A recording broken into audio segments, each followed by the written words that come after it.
धन धन सतगुरु सत कबीर भगत की पीड़ मिटाने वाले धन धन। एक समय एक नगर के बाहर एक आश्रम बना हुआ था।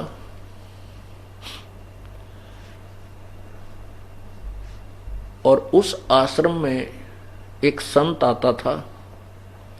वहां महीना, 1.5 महीना, 2 महीने वो रुकता था, फिर अपने दूसरे आश्रम में चला जाता था।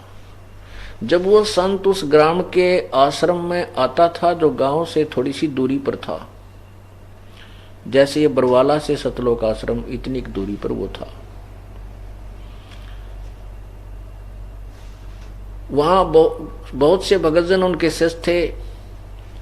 जब संत जी वहां रहने के लिए कुछ दिन आते थे, सटे करते थे, सत्संग सुनाया करते थे, तो उस समय उस गांव के जो शिष्य थे, अनुयायी थे, भगत थे, उन्होंने अपना एक नियम बना रखा था कि एक दिन का भोजन एक व्यक्ति एक दिन का भोजन कराएगा, घर से बनाकर ले जाएगा, और महात्मा जी को और उसके साथ जो 2, 4, 10 शिष्य रहते थे उनको, उनका सबका भोजन वो एक ही घर से जाता था। तो ऐसे वो प्रतिदिन प्रत्येक का नंबर बंधा हुआ था। एक दिन एक भक्तमती बहन का नंबर था, और उस दिन उसका दूध फट गया। अब एक संत जी आते थे 6 महीने में, 1 वर्ष में, और उस दिन 1 दिन 2 दिन उनके वहां रहते हुए 1 या 2 दिन टर्न आती थी, 1 या 2 दिन टर्न आती थी। तो उसमें हर एक व्यक्ति, प्रत्येक श्रद्धालु बढ़िया से बढ़िया भोजन बनाकर, बढ़िया से बढ़िया भोजन बनाने की चेष्टा करता था। तो खीर का भोजन सबसे उत्तम समझते हैं, तो खीर जरूर अवश्य बना के ले जाया करते थे। तो उसने खीर बनानी थी, उधर से उसका दूध फट गया, तो बड़ी चिंतित हुई। उसके एक बिल्कुल ही साथ में एक पड़ोसन ग्वांढण थी, वो विधवा थी, उसका इकलौता पुत्र था। उस बहन जो शिष्या थी भगत संत की, उस भगतमती ने जाकर सोचा कि इस पड़ोसन के दूध है, गाय दूध देती है या भैंस जो भी, और इससे दूध उधारा ले लेती हूं, इसको शाम को दे दूंगी। तो उसके पास गई कि बहन, कुशल मंगल पूछा। कुशल मंगल, क्योंकि किसी से कोई आइटम मांगने जाता है इंसान पहले भूमिका बनाता है। उस बहन ने जाकर के, उस भगतमती ने जाकर के उस बहन से कहा कि बहन कुशल है, बच्चे क्या कर रहे हैं। ये बात सुनकर वो विधवा बहन रोने लगी, बहुत बुरी तरह रोई। कहने लगी, बेबे बहन, मेरे से दुखी इस संसार में कोई स्त्री नहीं है, कोई औरत नहीं है। पहले तो पति की मृत्यु हुई, वो पहाड़ टूटा दुख का, और ये बच्चा अकेला मेरा एक पुत्र है।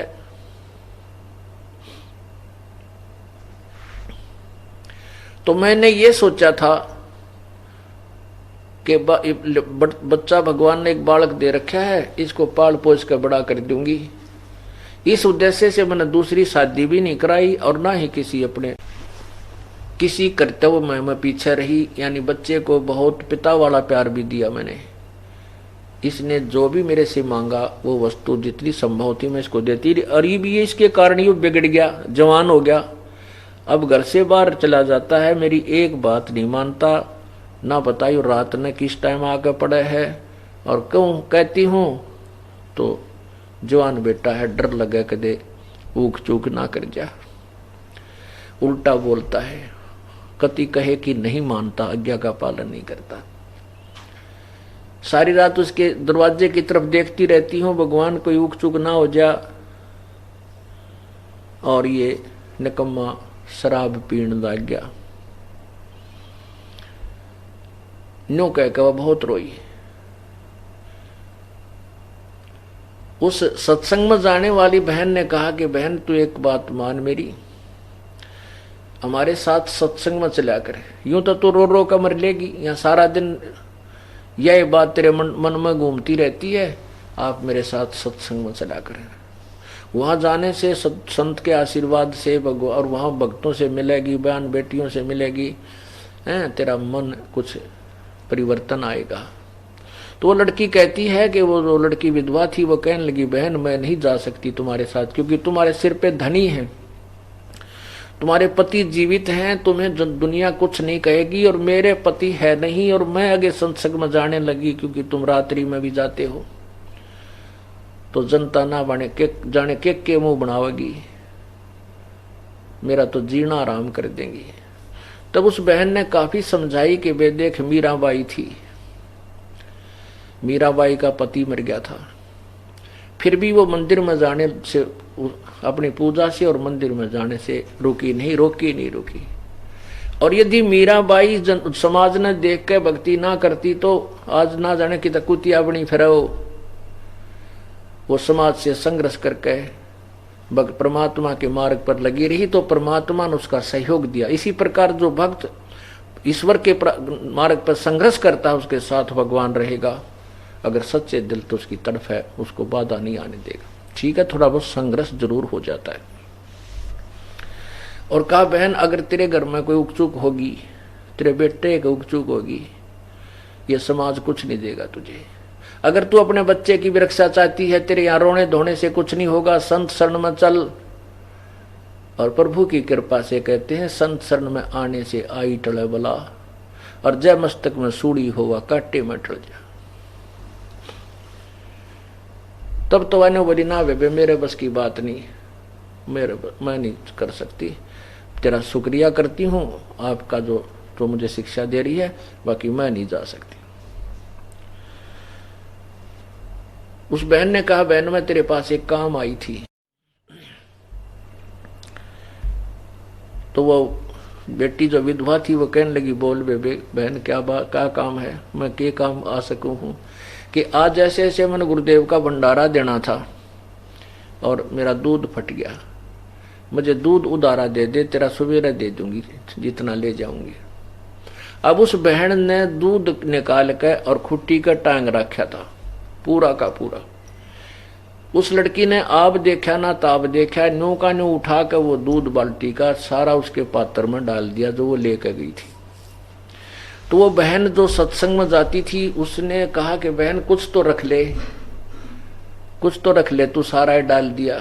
न्यू बोली बहन मेरे जैसी पापात्मा औरतें कुछ कर नहीं सकती, हो सकता महापुरुषों के मुंह पड़े मेरा भी उद्धार हो जाएगा, आज नहीं रखती मैं इतना भी, वो सारा ही दे दिया।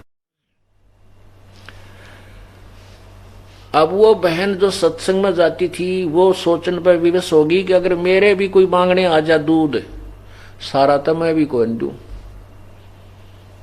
थोड़ा बहुत दे दूं, 1-2 गिलास, 2-4 लोटे, 2-4 किलो, सारा नहीं दिया जा सकता। ये तो पुण्य आत्मा है, कुर्बान आत्मा है, ये तो सचमुच हंस है, परंतु ज्ञान बिना दुख पारी है।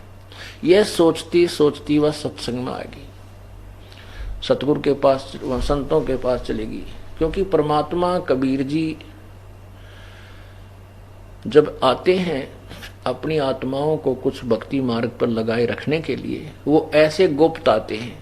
वो ना तो अपना यथार्थ नाम बताते हैं, ना ठिकाना बताते हैं, और कहते हैं भाई मैं 6 महीने वहाँ मैंने 200-400 किलोमीटर दूर बता दी, वहाँ मेरा आश्रम है, वहाँ रहता हूँ।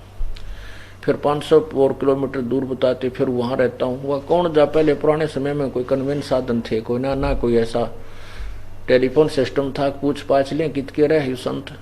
तो ऐसे परमात्मा कल्याण करते फिरा करते थे।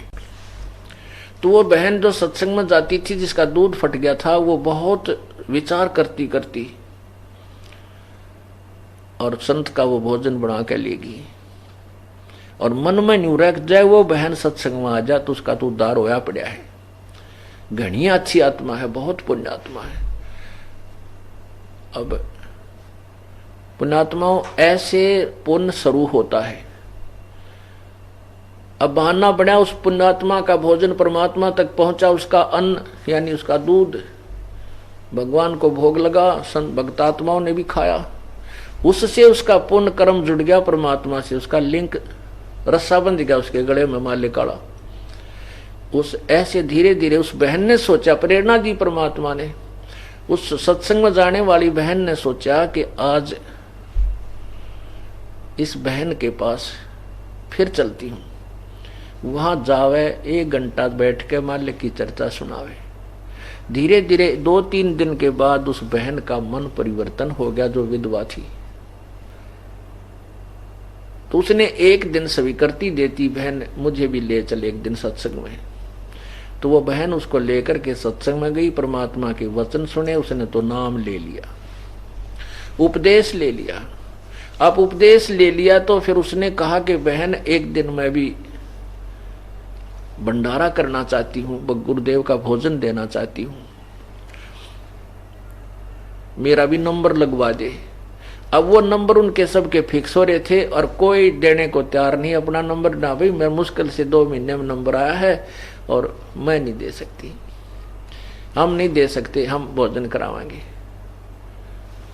तो उधर से उस बहन का दोबारा जब टर्न आई, वो कहने लगी बहन डट जा 2-4 दिन, अब के मेरा जो टर्न आएगा उसमें से एक समय का भोजन तू करवा देना। पुण्यात्माओं, वो दिन आया, उस बहन ने उस विधवा बहन को कहा कि आज शाम का भोजन तू बना ले बहन, आप ले आना। तो उसने बड़ी खुशी मनाई और फुल्ली नहीं समावे, सारे चूल्हे लिपे, नहा धोकर स्वच्छ कपड़े पहनकर संत का भोजन तैयार किया। खीर बनाई, 2-3 प्रकार की सब्जी बनाई।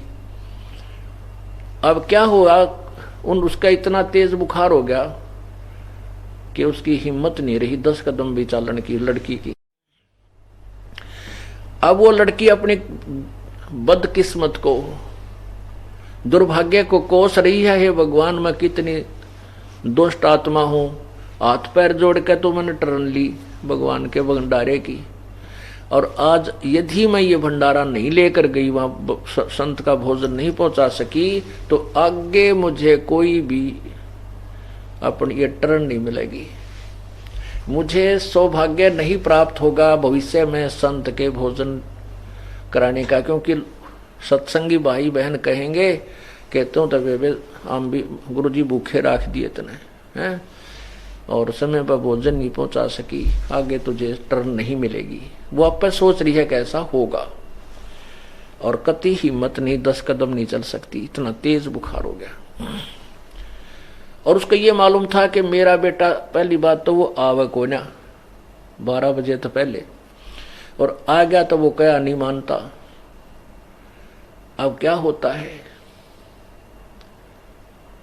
अब क्या होता है कि उधर वो लड़का क्या था, वो चोरी कराया करता कि रोजाना माँ कहां से दे उसको शराब पीने के पैसे, वो चोरी करने लग गया, वो एक गिरोह में मिलकर। तो उसके साथियों ने, चोरों ने स्कीम बनाई कि भी आज रात ने राजा के महल में चोरी करांगे, और राजा की रानियां के ना 9-9 लाख के हार है भाई, एक हार हाथ लग गया ना, ओहो बस मौज माच जाएगी, कोठी बनावांगे, न्यू कर लेंगे, शादी करावांगे। वो शेख चिल्ली वाले उन्होंने अपनी खूब पुल बांधे। तो उन्होंने सकी अपना प्रोग्राम तय कर लिया कि रात ने 12 बजे वहां मंदिर में आ जाना, और वहां 12 बजे के बाद फिर चोरी करने इकट्ठे चलेंगे। अब वो लड़का, इसलिए वो जल्दी आ गया, खाना खुना खा लूं और फिर रात ने वहां चलना है। वो लड़का आ गया शाम को वक़्त से।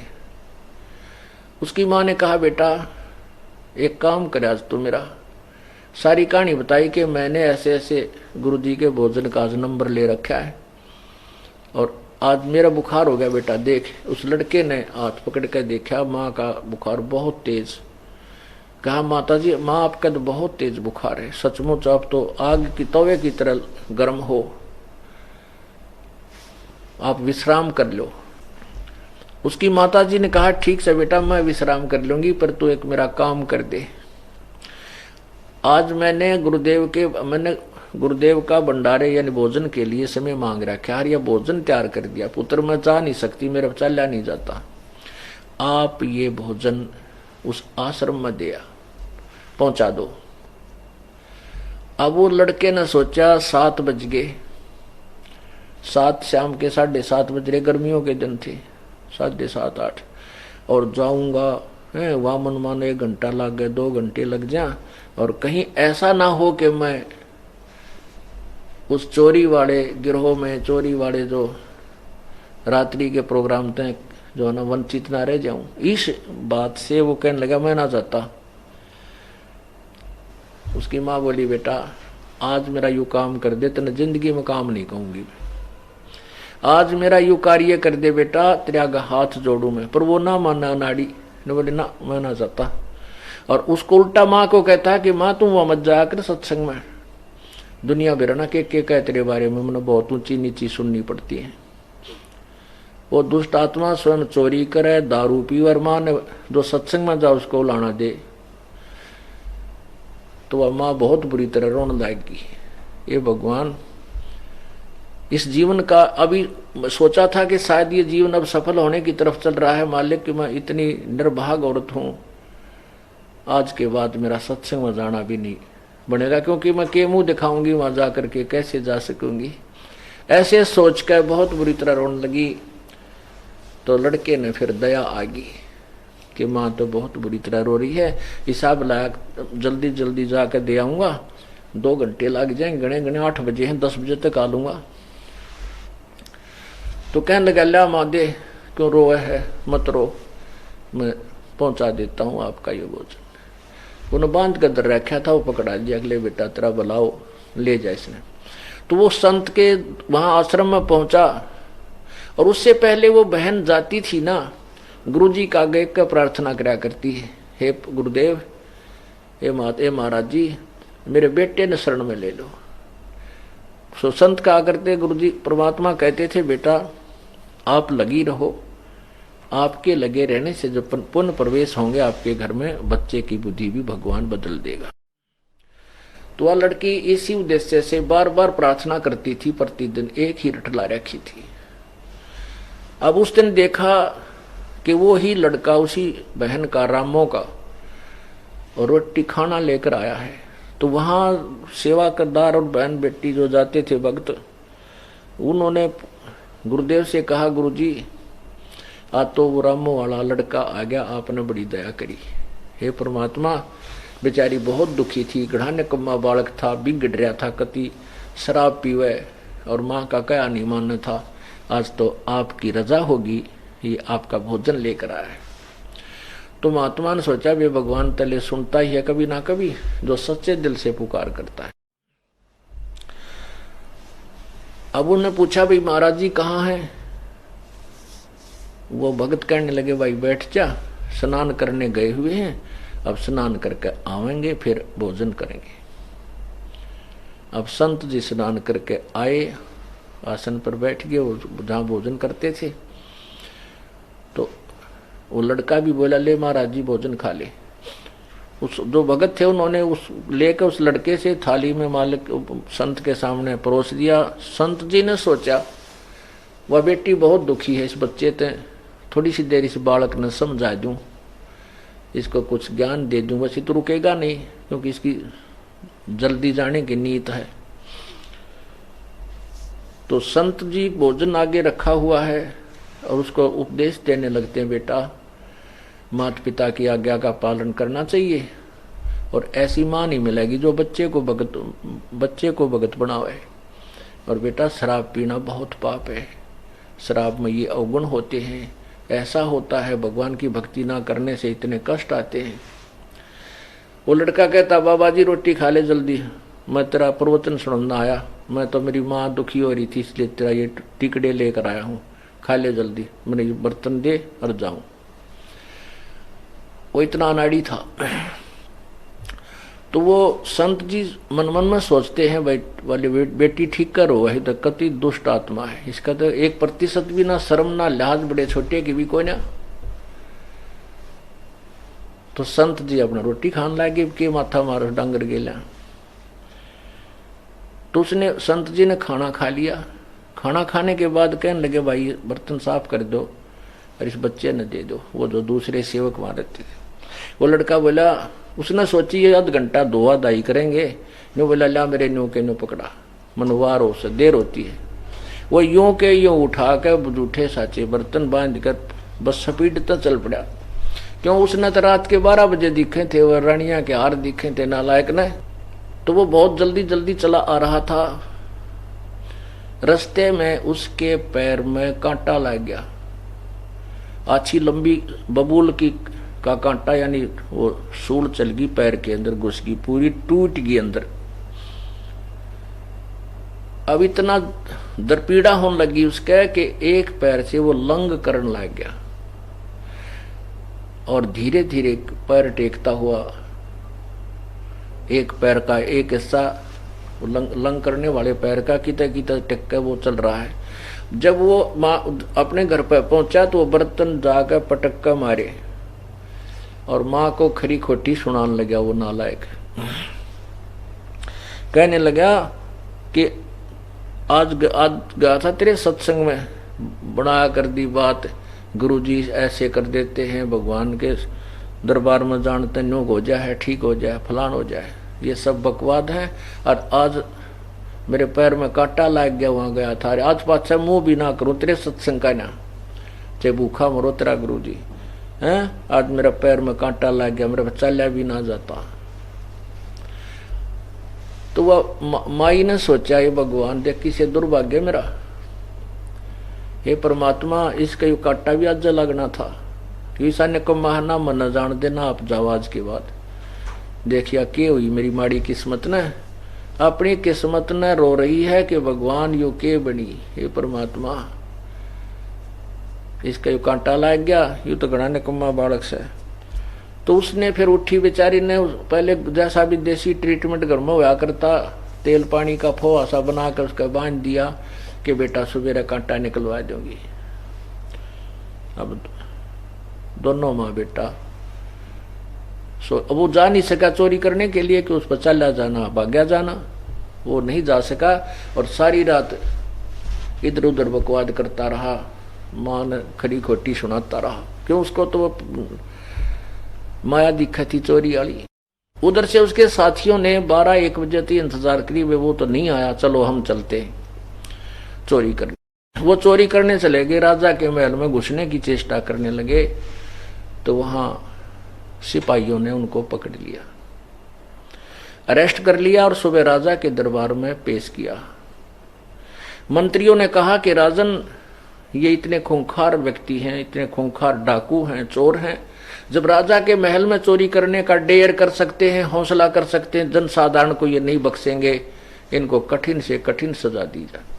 राजा ने आदेश दे दिया कि आज शाम को 4 बजे इनको सूली तोड़ दो। पहले सूली कैसे तोड़ते थे कि एक लंबा सा ताकूतार, एक सरिया सा होता था एक सूत का, और उसको ऊपर से बहुत पहना नुकीला भाले की तरह कर देते थे और एक लकड़ की चकली के ऊपर रख देते थे, उसको फिक्स कर देते थे। और उस चकली के ऊपर एक और गोल गोल सा चक्कर लकड़ का, उसके ऊपर व्यक्ति को बांध देते थे, ना तो उठ कर बाज ले, उसके ऊपर बांध देते थे, ऊपर वाले फट्टे पे बैठा देते थे चक्री, गोल गोल चक्री पे, और नीचे वाले में एक भाला कम से कम 3 फुट का, वो लोहे का नीचे वाले पर होता था, और उसको फिर ऊपर से छोड़ देते थे। तो वो चक्र पर बंधा हुआ एक सुराख होता था, वो सुराख नीचे आकर के में से उस भाला पार कर करके जो उसके ऊपर बांध रखा था वो व्यक्ति, उसके शरीर के नीचे से आर पार धीरे धीरे वो, क्योंकि वजन में वो नीचे आता और भाला वो जो सूली तोड़ा जाता था, वो जो सक्रिय सा था वो भाला उसके अंदर से आर पार और शरीर में से सिर के मां से निकल जाता था ऊपर, और वो काफी देर चिल्ला चिल्ला कर बहुत देर में मरता था। ऐसे सजा दी जाती थी, सूली तोड़ा जाता था। इसको सूली की सजा कहा करते हैं। उससे पहले उन्होंने क्या किया कि इसको, इन सभी को पूरे नगर में घुमा दो, इनका काला मुंह करो, और आगे एक ढोल बजाने वाला चलता था। वो एक किस्म का ढोल ऐसा होता था, उससे नागरिक समझ जाते थे कि आज किसी को सजा दी जाएगी, और उनको उस ढोल वाले के पीछे पीछे सैनिक लेकर चलते थे जिसको सजा देनी होती थी।